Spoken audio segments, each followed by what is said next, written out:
In the vast, unforgiving steppes of Mongolia, where icy winds cut across endless grasslands and survival was a daily struggle, a boy was born in the year 1162 who would one day change the world. His name was Temujin, the child of Yasujii, a respected chieftain of the Borjigin clan, and Holun, a woman of remarkable strength and resilience. Few could have guessed that this fragile child, born into hardship, would rise to become Genghis Khan, the most feared and legendary conqueror in history. Temujin's birth carried an omen.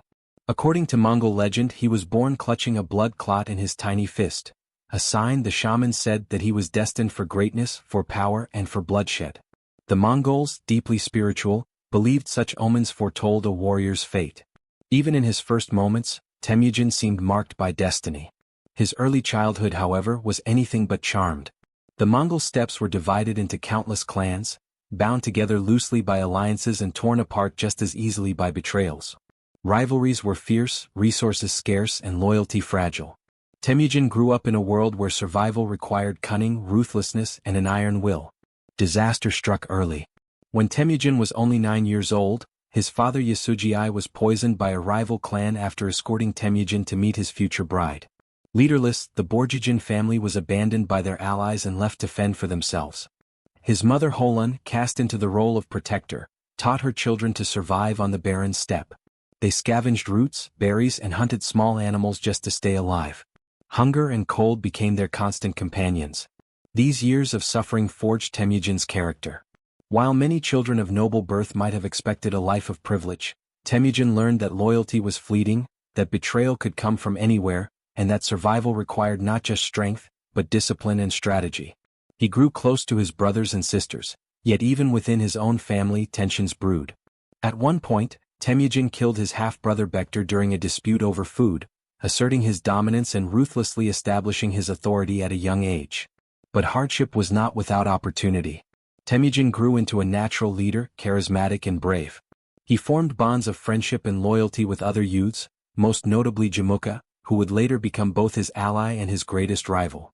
The two swore eternal brotherhood in a blood oath, dreaming of uniting the Mongols and rising to greatness together.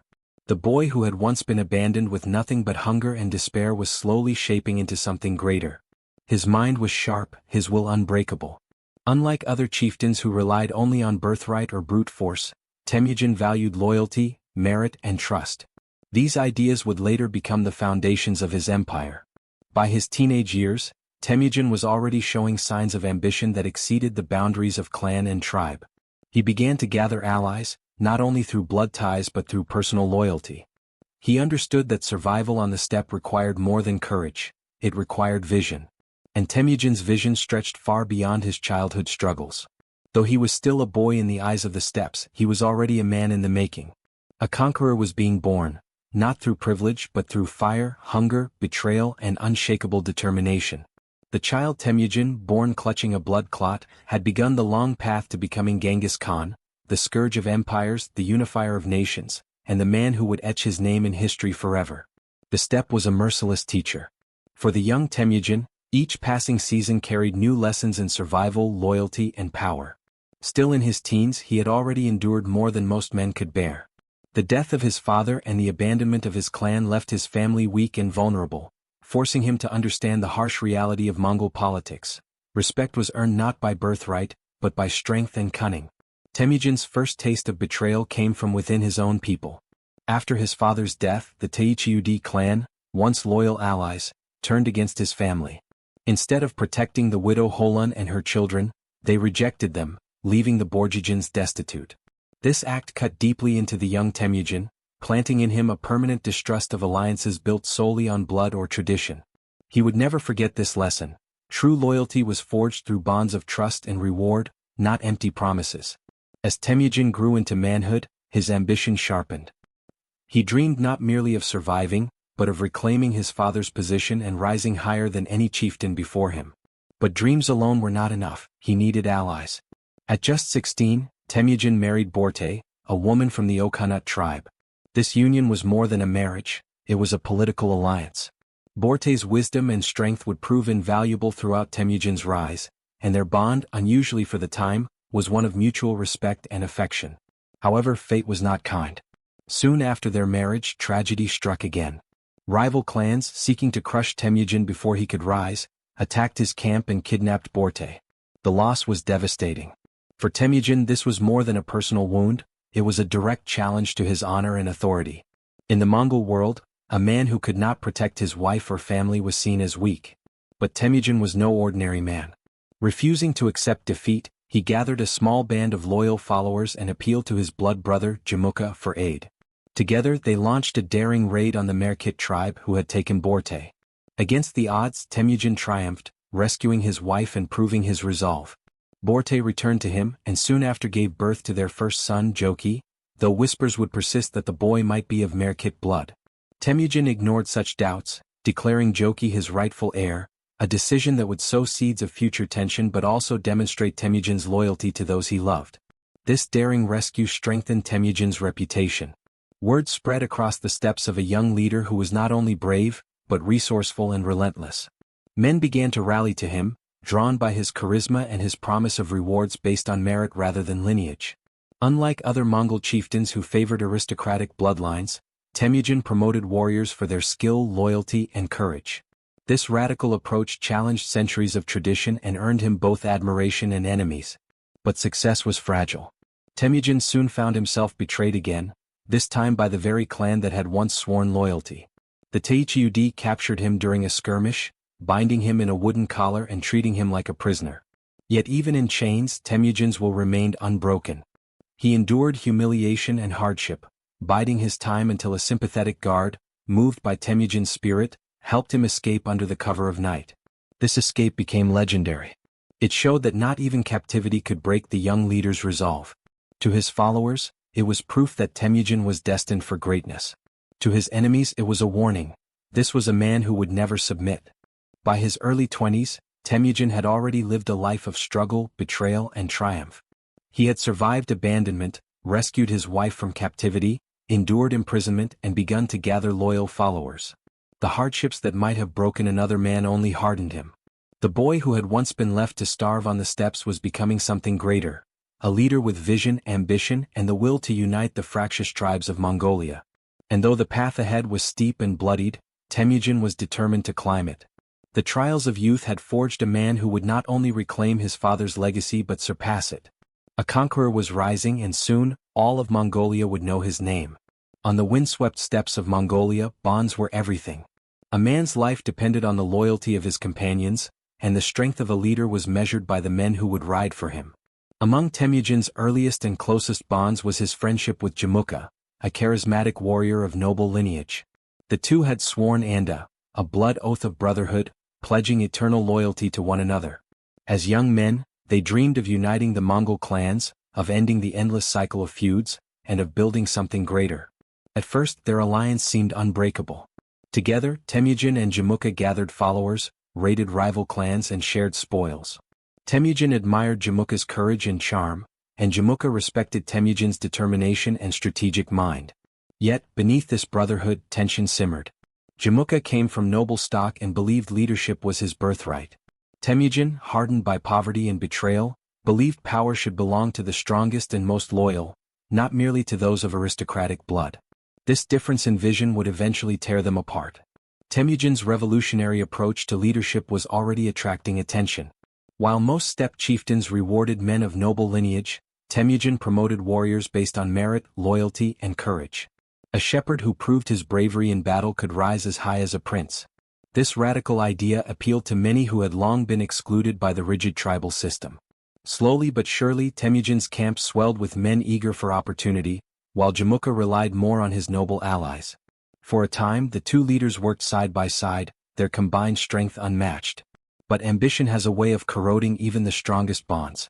When Temujin declared himself Khan of the Borjigin and began consolidating power, Jamuka felt betrayed. He saw Temujin's growing influence as a direct challenge to his own authority. The brotherhood of their youth fractured, giving way to rivalry. The break came violently. In 1187, Jamuka mustered an army of 30,000 men, far outnumbering Temujin's force of about 20,000. At first, it seemed Temujin's merit-based coalition might hold, but Jamuka's sheer numbers proved overwhelming. The two armies clashed in what became known as the Battle of Dalan Baljit. The battle was brutal and bloody, the air thick with the cries of warriors and the thunder of hooves. Despite Temujin's tactical genius, Jamuka's numerical superiority crushed him. Jamuka's victory, however, was stained with cruelty. After the battle, he captured 70 of Temujin's men. In an act that shocked even the brutal Mongol steppe, Jamuka executed them in a horrific manner, boiling them alive. This barbarity horrified many of his followers, driving them away. Temujin, though defeated, gained something invaluable: the moral high ground. Jamuka's cruelty exposed him as ruthless and unworthy of loyalty, while Temujin's vision of just and disciplined leadership shone brighter than ever. Though blood brothers no longer, Temujin and Jamuka's rivalry would shape the future of Mongolia.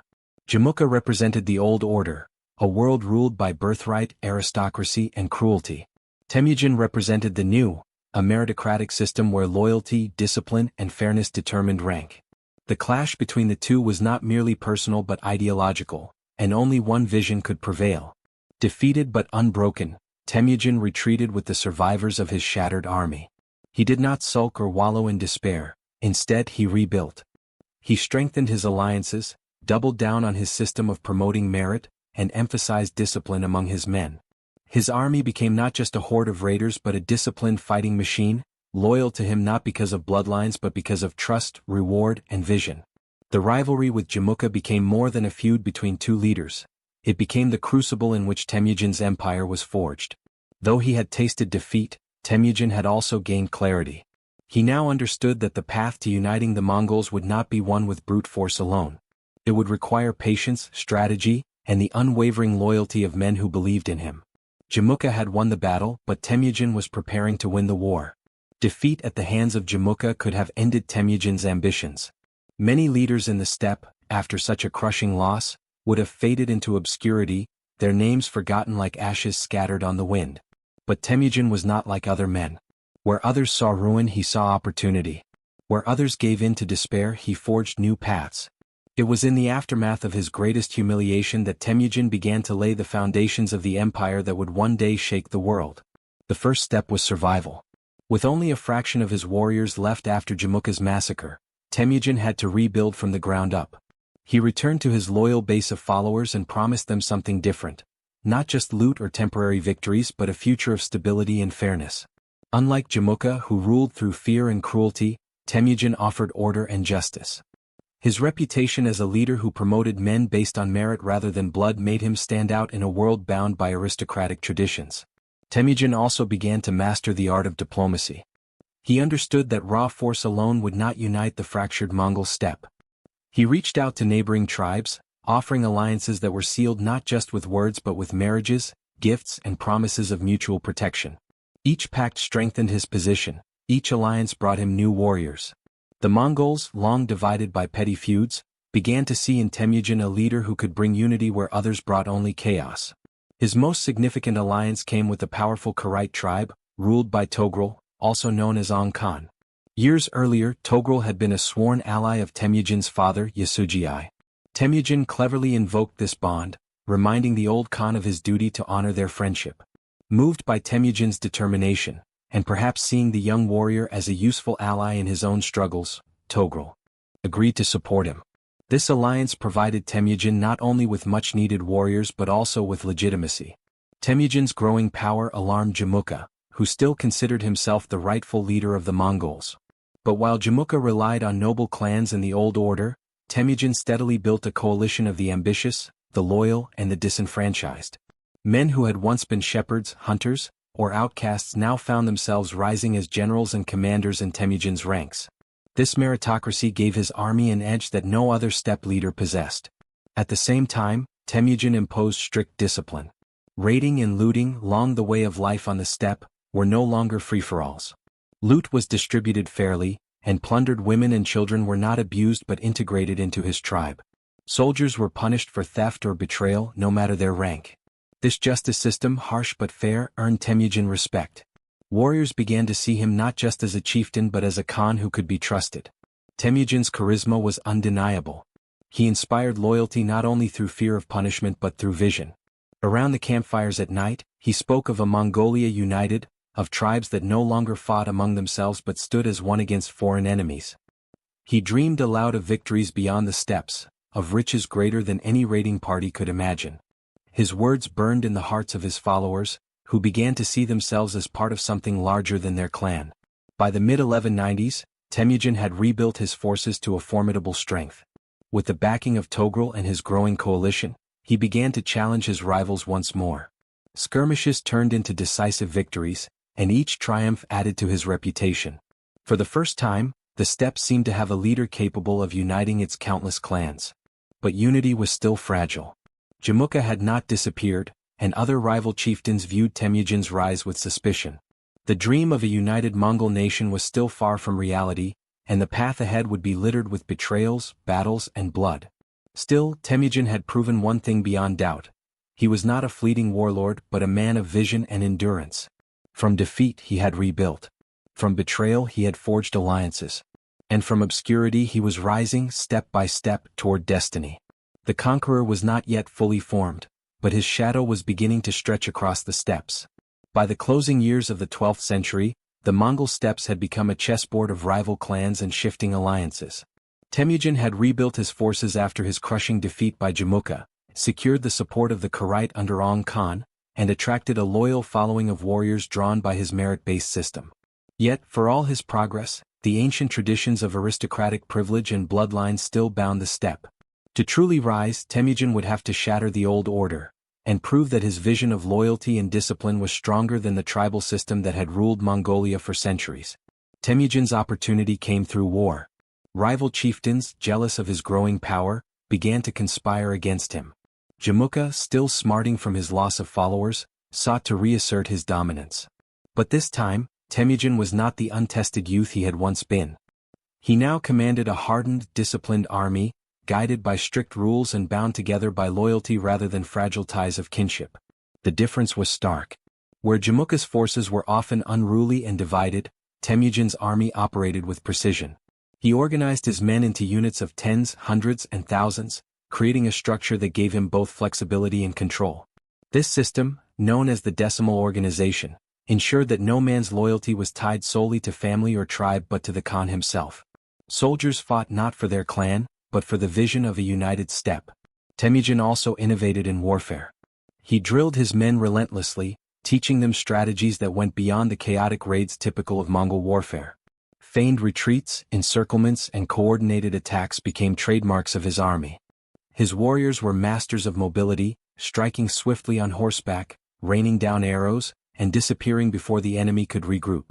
Discipline made them deadly, loyalty made them unbreakable.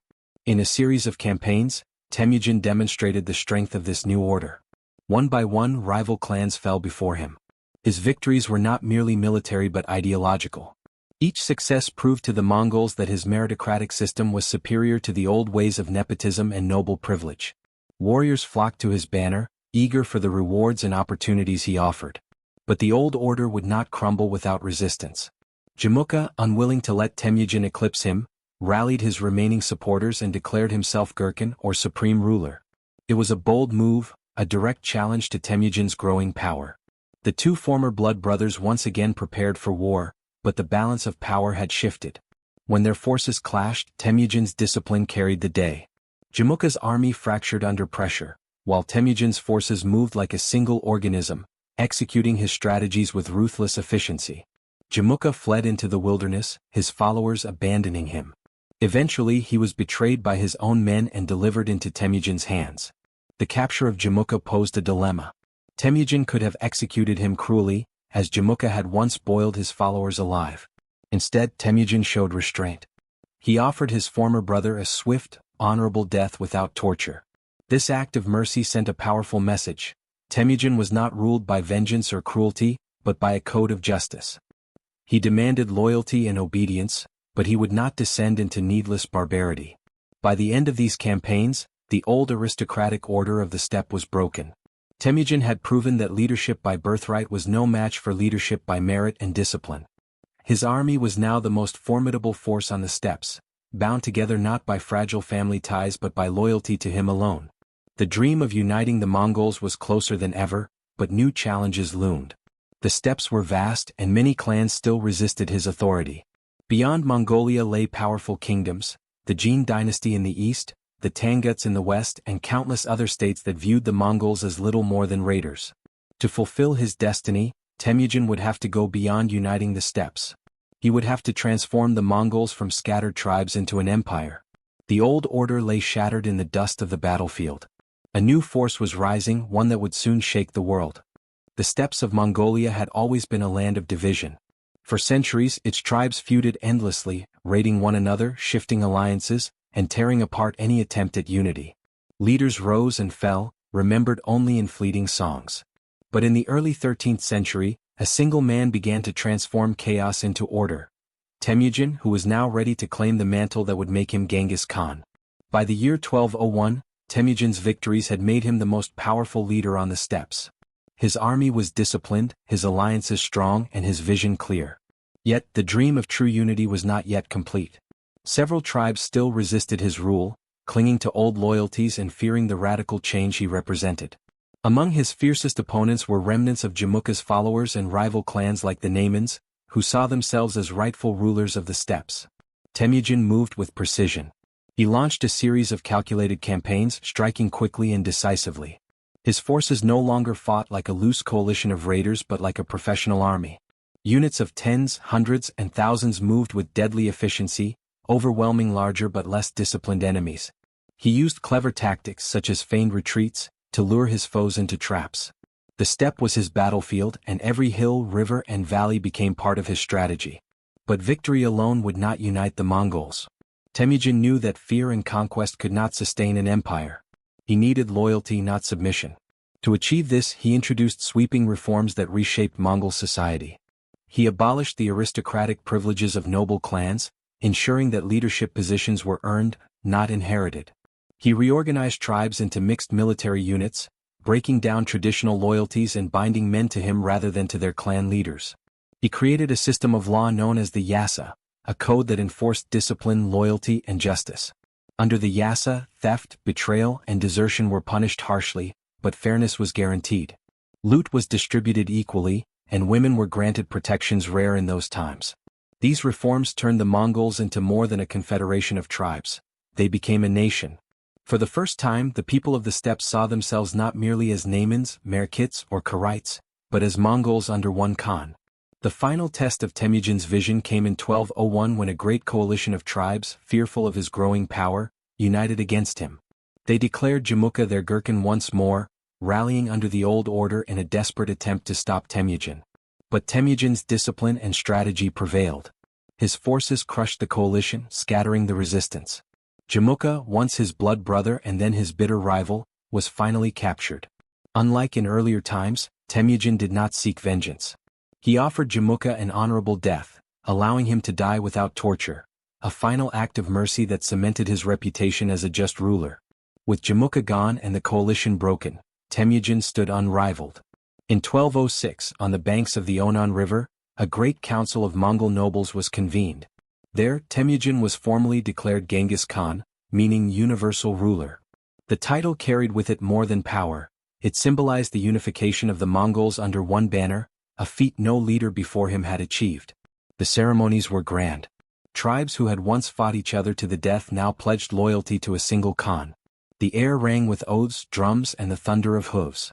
For the first time in history, the Mongols were united as one nation. But for Genghis Khan, unity was not the end. It was the beginning. The steppes had been tamed, but beyond them lay kingdoms and empires far richer and more powerful than any Mongol tribe. China, Persia, and distant lands awaited, their rulers unaware that a storm had risen in the heart of Mongolia.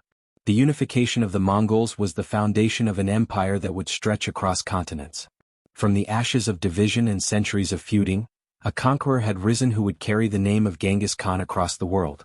With the Mongols finally united under his rule, Genghis Khan turned his gaze beyond the steppes. For centuries, the nomads of Mongolia had raided the rich kingdoms to the south, returning with spoils of silk, grain, and precious metals. But Genghis Khan did not want mere raids, he wanted conquest. His eyes fell on the greatest prize of all: China, home to the powerful Jin dynasty in the north and the western Xia to the west. The Chinese empires had long viewed the nomads of the steppe as barbarians, dangerous raiders, but no real threat to their great walled cities. Genghis Khan would prove them wrong. His ambition was not to plunder and retreat, but to break kingdoms and claim them as part of his empire. In 1209 he struck his first major target, the Western Xia, a Tangut kingdom. The Tanguts were wealthy and well-fortified, but they underestimated the Mongols. Genghis Khan employed brilliant strategy, using his mobility and discipline to wear them down. The Mongols besieged their cities, cutting off supplies, and forced the Tanguts into submission. The Western Xia bowed to Genghis Khan, paying tribute and acknowledging his supremacy. This victory was only the beginning.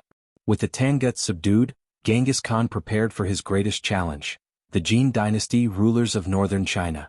The Jin commanded vast resources, powerful armies, and towering cities fortified with massive walls. To most steppe nomads such fortifications were impenetrable. But Genghis Khan was no ordinary steppe leader. He adapted. Realizing that cavalry charges alone could not breach city walls, he incorporated new methods into his army. He recruited engineers from conquered lands, Chinese, Persians and Muslims, who brought knowledge of siege warfare. Catapults, battering rams and siege towers became part of the Mongol arsenal. What the nomads once lacked, Genghis Khan provided through ingenuity and conquest. In 1211, Genghis Khan launched his invasion of Jin territory. His forces, numbering tens of thousands, swept across the frontier. The Mongols moved with terrifying speed, overwhelming Jin armies unprepared for their tactics. Genghis Khan employed feigned retreats to lure enemies into ambushes, encircled entire armies and cut off supply lines. The Jin, despite their larger numbers, found themselves consistently outmaneuvered. The battles were brutal. One of the most decisive came at the Battle of Yihuling, where the Mongols annihilated a much larger Jin force through cunning tactics and relentless assault. The Jin armies crumbled and their morale shattered. By 1215 Genghis Khan's forces had besieged and captured Zhongdu, modern-day Beijing. The city was burned, its treasures looted, and its people subjected to the terror of Mongol conquest. The fall of Zhongdu sent shockwaves across Asia. The barbarians of the north had achieved what many thought impossible. They had broken through the might of one of China's greatest dynasties. The world began to realize that Genghis Khan's ambitions knew no limits. Yet Genghis Khan was not merely a destroyer. Where others saw chaos, he built order. After conquering Chinese lands, he established systems of tribute, trade, and governance. The Mongols, once nomadic herders, now presided over cities and farmland, integrating them into their growing empire. Genghis Khan demanded loyalty and tribute, but in return he protected merchants and travelers, laying the groundwork for the vast trade network that would later stretch across Eurasia, the Silk Road under Mongol rule. The conquest of China marked a turning point. No longer were the Mongols seen as scattered tribes of raiders. They had become an imperial power, capable of toppling kingdoms and rewriting the political map of Asia. But even as Genghis Khan celebrated his victories in China, his ambitions pushed him westward. Beyond the deserts and mountains lay the Khwarezmian Empire, a wealthy Muslim state at the crossroads of trade between East and West. Genghis Khan, the conqueror of China, was about to unleash his fury on Persia. The conquest of China had cemented Genghis Khan's reputation as one of history's greatest military leaders. But for the man born Temujin on the harsh Mongolian steppes, this was not enough. His vision extended far beyond Asia. He sought to create an empire that would stretch across the known world, uniting lands and peoples under his rule. To achieve this, he turned west toward the wealthy and powerful Khwarezmian Empire. The Khwarezmian Empire, located in Persia and Central Asia, was a glittering realm of trade, culture, and wealth. Its cities were jewels along the Silk Road, bustling with merchants from as far as Europe, India, and China. Genghis Khan initially sought peaceful relations. He sent a caravan of merchants to establish trade, offering friendship and prosperity. But fate turned diplomacy into bloodshed. The Khwarezmian Shah, suspicious of Mongol intentions, betrayed this trust. He seized the caravan, executed its members, and later killed Genghis Khan's ambassadors. For the Mongols, ambassadors were sacred. Their murder was an unforgivable insult. For Genghis Khan it was war. In 1219 he unleashed his armies against the Khwarezmian Empire in one of the most devastating campaigns in history. The Mongols struck with unmatched speed and brutality, sweeping through Central Asia like a storm. City after city fell. Bokhara, Samarkand, Urgench, once centers of learning and trade, were reduced to ashes. Genghis Khan employed terror as a weapon, ensuring that word of Mongol ferocity spread faster than his armies. Many cities surrendered without a fight, knowing resistance meant annihilation. The The conquest of Persia showcased Genghis Khan's genius as both a strategist and a ruler. His armies adapted to every challenge, using engineers to breach city walls, spies to sow discord and cavalry to strike with precision. The Shah fled in disgrace, his empire shattered. The Mongols had become masters of both steppe and city, of desert and mountain. But even in his campaigns of terror, Genghis Khan pursued order. He established the Pax Mongolica or Mongol peace, across his growing empire. Trade flourished under Mongol protection, merchants traveled safely along the Silk Road and ideas, technologies and cultures flowed between East and West. Paper, gunpowder, and the compass spread further than ever before, carried on the backs of Mongol horses. By the late 1220s, Genghis Khan ruled an empire larger than any the world had yet seen, stretching from the Yellow Sea to the Caspian. Yet even conquerors are mortal. In 1227, during a campaign against the Western Xia, the very kingdom he had first subdued, Genghis Khan died. The exact cause of his death remains a mystery, shrouded in legend. Some say he fell from his horse, others whisper of illness or even assassination. His burial place, too, remains unknown, hidden by loyal followers who ensured it would never be disturbed. With his death, the world lost one of its most extraordinary leaders. But his legacy lived on. His empire, divided among his sons and grandsons, would continue to expand, reaching into Eastern Europe, the Middle East, and beyond. The Mongols became not only conquerors but also connectors of civilizations, shaping the course of history for centuries to come.